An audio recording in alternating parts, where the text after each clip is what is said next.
Deep Dive with Mohyu. Welcome back to Deep Dive. In this deep dive, we're going to be talking about external quality control in clinical labs. Yeah. You know, something that most people probably don't think too much about, but Right. it has a really, really big impact on the accuracy of your lab results. Absolutely. So let's start with the basics. What exactly is external quality control? Well, in the simplest terms, external quality control, or EQC as we call it. Okay. It's like a double check system. Clinical labs actually partner with outside agencies to make sure they're producing accurate and reliable results. So kind of like a restaurant getting a surprise inspection from a health inspector. That's a really good analogy. But in this case, the inspectors are organizations like the College of American Pathologists and the American Association of Bioanalysts, or AAB. Gotcha. So these agencies, they're the ones sending in these mystery samples to test the labs. Exactly. Okay. These samples actually have a known concentration of whatever's being tested, but the lab doesn't know that beforehand. They have to analyze the sample, and then they report their findings back to the agency. So it's like a pop quiz for the lab. You could definitely say that. And here's the crucial part. Those same samples are sent to reference labs, Okay. which are kind of like the gold standard in the field. Right. They set the target for what the results should be. I see. So I'm starting to see now why this is so important. If a lab is consistently getting results that are way off from what the reference labs are finding, Right? that's a pretty big red flag. Yeah, absolutely. And that's where proficiency testing, or PT, comes in. It's the formal process of comparing a lab's results against those reference values to assess their performance. So just to be clear, EQC is the overall system, and then PT is the specific test that happens within that system. Exactly. And it's not just a good idea, it's actually required by law for any lab doing diagnostic testing in the United States, thanks to the Clinical Laboratory Improvement Amendments of 1988, Whoa, wow. also known as CLIA 88. Okay, CLIA 88. Yes. Gotcha. So this is like serious business. I Yeah. had no idea there were federal regulations involved. Oh, absolutely. Inaccurate lab results can have very serious consequences for patients. Right. Everything from, misdiagnosis to incorrect treatment. Yeah, source. So CLIA 88 sets a baseline to ensure labs are meeting certain quality standards. That makes a lot of sense. Yeah. So walk me through what actually happens when a lab receives one of these proficiency testing samples. Okay, so imagine you're a medical laboratory scientist and you receive this mysterious package in the mail. You open it up and inside you find a freeze-dried sample. It's often designed to mimic a real patient sample, like blood or urine. Okay, I'm already nervous for them. Right. What happens next? Well, you have to reconstitute the sample and then analyze it, just like you would a regular patient sample using your lab's standard procedures. Uh-huh. The challenge is you don't know what the correct answer is supposed to be. Right. It's like a real-life test of their skills and knowledge. Exactly. Once you've analyzed the sample, you send your results back to the agency where they're compared against those reference values we talked about. And then the lab gets a grade. Well, not exactly a grade, but they do receive an assessment report. It's kind of like a report card. Okay. This report shows how well the lab performed, and it highlights any areas where they might need to improve. So it's not just about passing or failing. It's about providing feedback that helps labs actually get better. Precisely. These reports can be incredibly valuable. They can help labs identify any gaps in their processes, evaluate their equipment and methods, and make informed decisions about how to improve their overall quality. This is really starting to paint a picture of how much goes into ensuring the accuracy of lab results. I had no idea it was so comprehensive. It is, and it really is a multifaceted system. We haven't even touched on ISO 15189 yet. Oh, that's right. You mentioned that earlier. Yeah. What is ISO 15189 exactly, and how does it fit into all of this? Okay, so ISO 15189, it's an international standard specifically for medical laboratories. Okay. Think of it as taking quality management to a whole new level.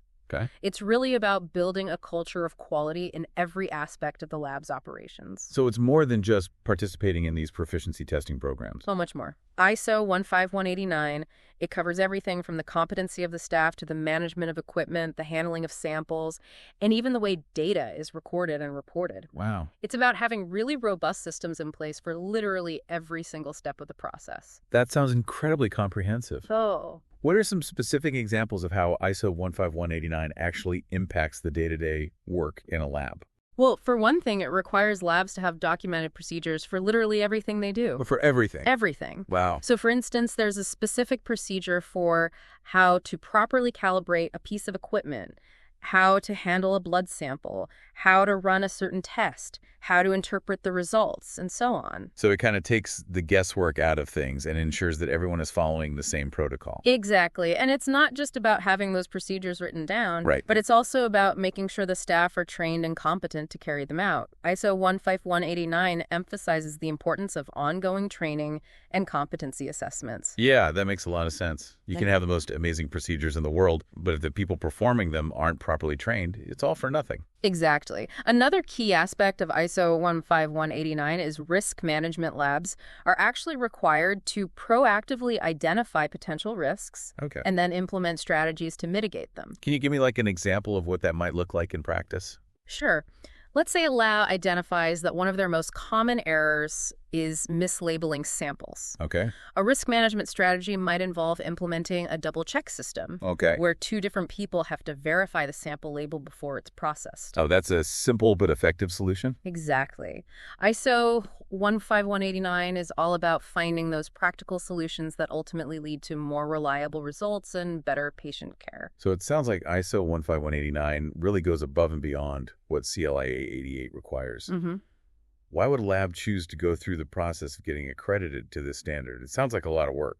It is a significant undertaking, but the benefits are substantial. Okay. First and foremost, it demonstrates a lab's just unwavering commitment to quality. Mm. It's like earning a gold seal of approval, showing patients and healthcare providers that they're really going the extra mile to ensure accurate and reliable results. So it's about building that trust and confidence. Absolutely. And it's not just about reputation. ISO 15189 accreditation can also lead to things like improved efficiency, reduced errors, and ultimately better patient outcomes. I can definitely see how all of those things would be incredibly valuable for a lab. Hmm. But going back to the patient's perspective for a second, how does all of this actually translate to better care? What's the real-world impact? That's a great question. Think about it this way. Accurate lab results are the foundation for so many critical healthcare decisions. Whether a doctor is diagnosing an illness, monitoring the effectiveness of a treatment, or even just deciding whether to order further tests, it all starts with having that reliable lab data. So if the lab results are inaccurate, it can have like a ripple effect throughout the entire healthcare process. Exactly. And the consequences can be quite serious. Right. For example, if a lab result incorrectly indicates that a patient has a certain disease, they might be subjected to unnecessary treatments, procedures, or even surgeries. No. On the flip side, if a lab result fails to detect a disease that's actually present, it could lead to delayed diagnosis and treatment, potentially worsening the patient's condition. That's a really sobering thought. It really underscores how crucial it is to have these quality control systems in place. Absolutely. These systems aren't just about meeting some abstract standard. They're about safeguarding patient health Right. and ensuring that people are receiving the right care based on accurate information. It's amazing to think about all the work that goes on behind the scenes to make sure that happens. We often just see the lab report, but there's this whole complex system in place to guarantee its reliability. And it's a constantly evolving system. As technology advances and new testing methods are developed, these quality control programs and standards, they have to keep pace. Speaking of new developments, I'm curious to know what the future holds for external quality control. Are there any emerging trends or challenges on the horizon? That's a great question, and one that our sources actually delve into a bit. Right. One of the key challenges is the increasing complexity of lab testing. Okay. As we move towards more personalized medicine and genetic testing, the analytical processes are becoming much more intricate, requiring even more sophisticated quality control measures. So the bar is constantly being raised. Exactly. And that means labs need to be constantly innovating and adapting their quality control programs to stay ahead of the curve. Another trend that we're seeing is the increasing use of data analytics and automation in quality management. Oh, that's interesting. How are those being used? Well, labs are starting to use data analytics to track their performance over time, identify patterns and trends, and pinpoint areas where they might need to improve. Automation is also being used to streamline certain aspects of quality control, like managing documentation and tracking proficiency testing results. So technology is playing an increasingly important role. Absolutely, and this is just the beginning. As technology continues to evolve, we can expect to see even more innovative applications in the field of external quality control. It's exciting to think about the possibilities. But at the end of the day, it all comes back to that core mission of ensuring accurate and reliable results for patients. That's right. All of these systems regulations and technological advancements are ultimately in service of that goal. And it's something that we as patients should be aware of and appreciate. Absolutely. Knowing that these systems are in place can give us confidence in the healthcare decisions that are being made based on our lab results. It's been a really fascinating deep dive so far. I feel like I've learned so much about all the work that goes on behind the scenes to make sure that our lab results are accurate. It really is a hidden world, but a super important one. Absolutely. And, as we've been talking about, it's constantly evolving.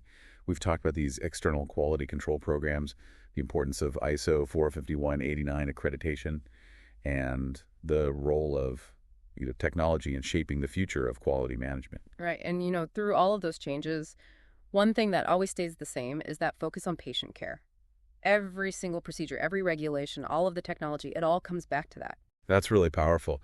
But, before we wrap up, I want to circle back to something we talked about earlier about the limitations of these quality control systems. Yeah, it's important to remember that no system is perfect. Right. And you mentioned that proficiency testing, it doesn't really account for what are called pre-analytical errors, things that might happen even before a sample gets to the lab. Exactly. Those pre-analytical errors, they can have a huge impact on the accuracy of the results. How so? Well, let's say a blood sample isn't drawn properly, or it's not stored at the right temperature. That can actually affect the integrity of the sample and lead to inaccurate readings. So it's not just about what happens inside the lab. It's about ensuring quality, like throughout that whole testing process. Absolutely. And that's where communication and collaboration becomes so important. Labs need to work really closely with healthcare providers to make sure that those samples are collected, transported, and handled properly. It sounds like a real team effort. Yeah, it definitely is. This has been so insightful. As we wrap up, do you have any final thoughts for our listeners? What's the one thing you really want them to take away from this deep dive? I think the biggest takeaway is awareness. Just knowing that these quality control systems exist, understanding that labs are held to these really high standards, and recognizing that, lab errors can happen that can help patients be more informed advocates for their own health. That's such a good point. Don't be afraid to ask questions, inquire about a lab's accreditation, or even raise concerns if you have any doubts about the accuracy of your results. Exactly. The more we understand as patients about all of these behind-the-scenes processes, the better we can be at navigating our own healthcare. I love that. Well, this has been a really eye-opening deep dive into the world of external quality control in clinical labs. Thank you so much for joining us and for sharing your expertise. It was my pleasure. Thanks for having me. And to all of our listeners out there, keep diving deep into the world around you. We'll see you next time.